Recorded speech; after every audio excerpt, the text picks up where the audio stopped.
श्री शिवाय नमस्तुभ्यं। शिवजी द्वारा काल भैरव अवतार की कथा। भगवान शिव का काल भैरव रूप उनके सबसे उग्र और रौद्र अवतारों में से एक है। यह अवतार अधर्म, अन्याय और अहंकार के नाश के लिए प्रकट हुआ था। कथा का आरंभ ब्रह्मा जी का अहंकार। एक समय की बात है जब सृष्टि की रचना के बाद ब्रह्मा, विष्णु और शिव के बीच श्रेष्ठता को लेकर एक चर्चा हुई। भगवान विष्णु और अन्य देवताओं ने शिव को सर्वोच्च बताया, लेकिन ब्रह्मा जी अपने अहंकार में स्वयं को सबसे बड़ा मानने लगे। ब्रह्मा जी ने 5 मुखों से कहा, मैं ही सृष्टि का रचनाकार हूँ, इसीलिए मैं सबसे श्रेष्ठ हूँ। ब्रह्मा जी के इस अहंकार पूर्ण वचन को सुनकर भगवान शिव क्रोधित हो गए। उन्होंने तुरंत अपने तीसरे नेत्र से एक अत्यंत भयंकर काले और रौद्र रूप वाले दिव्य शक्ति को प्रकट किया। यह कोई और नहीं बल्कि काल भैरव थे। काल भैरव का प्रकट होना। जैसे ही काल भैरव प्रकट हुए, उनका स्वरूप अत्यंत भयावह था।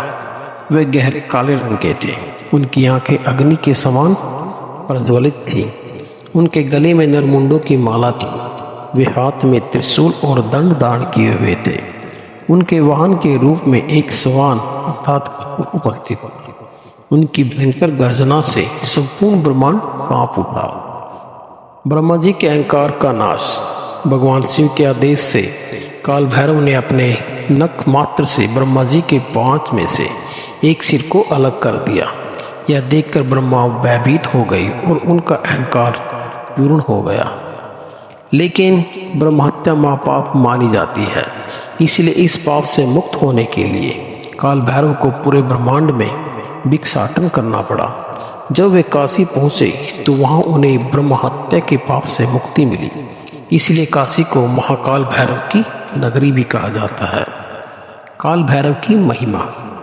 भगवान काल भैरव को समय और मृत्यु का स्वामी माना जाता है। वे अपने भक्तों की सभी बुरी शक्तियों से रक्षा करते हैं और उन्हें भयमुक्त करते हैं। जो व्यक्ति काल भैरव की पूजा करता है वह हर प्रकार के संकट से बचा रहता है।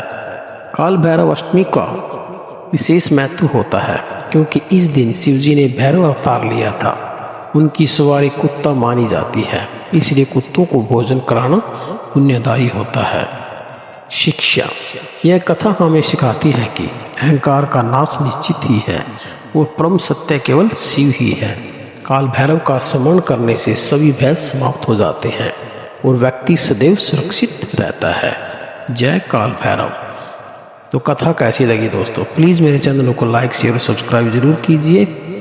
कथा सुनने के लिए आपका बहुत बहुत धन्यवाद। हर हर महादेव। श्री शिवाय नमस्तुभ्यं।